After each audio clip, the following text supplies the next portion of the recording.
Kasus yang sering kita temukan pada kondisi ibu-ibu yang hamil pada trimester pertama ya, kehamilan yang tidak berkembang ditandai dengan bentuk kantong hamil yang sudah tidak beraturan seperti ini ya, sudah ada darah, flek, hematom pada dinding kantung hamilnya.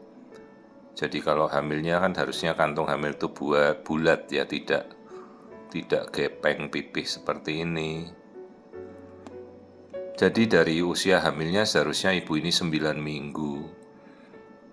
Dan dia hamil kedua dengan riwayat anak pertama meninggal di 7 bulan karena preeklamsi dalam kehamilannya dengan tensi yang tidak terkontrol, juga kondisi ibu yang obesitas ya, juga tanpa pemantauan untuk kita mengatur bagaimana si ibu ini berat badannya teratur, atau dia bisa aturlah pola makan yang baik, yang sehat gitu. Ini kita melihat embrio yang sudah sempat bertumbuh ya. Jadi titik yang putih itulah embrio yang menempel pada yolk sac. Jadi kalau ada kehidupan, kita bisa melihat aliran darah merah dan biru seperti ini ya. Ini pemeriksaan Doppler, dimana kalau kita ambil sampel Doppler yang kita dapat itu adalah detak jantung ibunya. Ini bukan detak jantung janin. Nah, begitu kita lihat ke arah bagian yang kita tunjuk itulah embrio, tidak ada lagi detak jantung embrio. Sebenarnya pada pemeriksaan yang kedua, ini bukan pasien saya kebetulan datang untuk mencari pendapat ya. Pada minggu beberapa yang lalu dia periksa, ternyata memang sudah tidak berkembang. Jadi titik berhenti berkembangnya embrio itu kan kita bisa mengukur dari pemeriksaan seperti hari ini ya. Jadi ukuran embrio itu kan pasti, kapan dia berkembang ya itu sudah tahu. Jadi kapan pula dia berhenti berkembang kan kita juga bisa mengukur dari ukuran embrionya.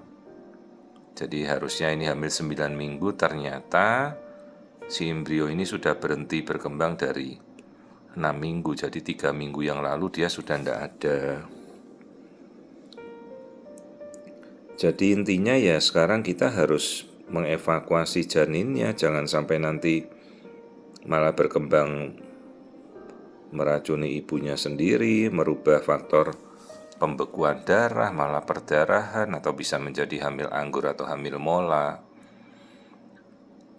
Dan begitu si ibu lagi rencana untuk hamil, ayolah dicoba perbaiki dulu pola makannya, tensinya ya harus terkontrol. Ini tensinya tidak terkontrol sama sekali, padahal baru hamil muda sudah 140-an, 150. Berat badannya kembalilah ke berat badan ideal. Jadi cara paling gampang, kita tahu tinggi badan dikurangi 100. Ya itulah berat badan awal ideal paling hamilnya. Jadi kalau tinggi badannya 150 dikurangi 100 kan 50.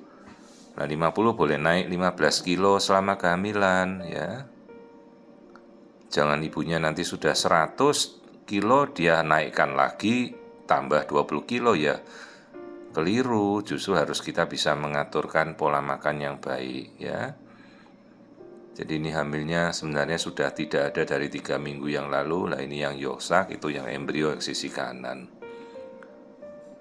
Jadi setelah kita tahu ini kasus misabortion, di mana keguguran sudah terjadi 3 minggu yang lalu dan terus-menerus diberikan penguat, padahal hamilnya sudah tidak berkembang. Jadi ya sekarang kita harus segera untuk mengevakuasi, kita bersihkan.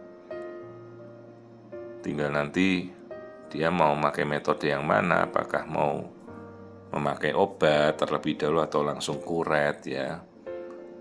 Kedua itu ada sisi plus minusnya lah. Jadi intinya ini kasus yang kemungkinan terjadi akibat hipertensi dalam kehamilan terus menerus. Ibunya kemungkinan karena obesitas jadi hiperkolesterol, dia merubah faktor pengentalan darah menyumbat aliran darah ke janinnya sejak awal. Kalau penyebab yang lain mungkin karena genetika si embrio yang tidak bagus ya, tapi masih sangat banyak yang tidak kita ketahui. Penyakit hepatitis infeksi-infeksi juga kita tidak tahu. Penyakit gula dalam kehamilan seperti diabetes juga kita tidak tahu. Jadi intinya kita belum ada data apapun ini penyebabnya. Jadi satu persatu harus saya telusuri, dimulai dengan kita membersihkan dulu ini sisa kantung hamilnya, harus semuanya sampai bersih terevakuasi.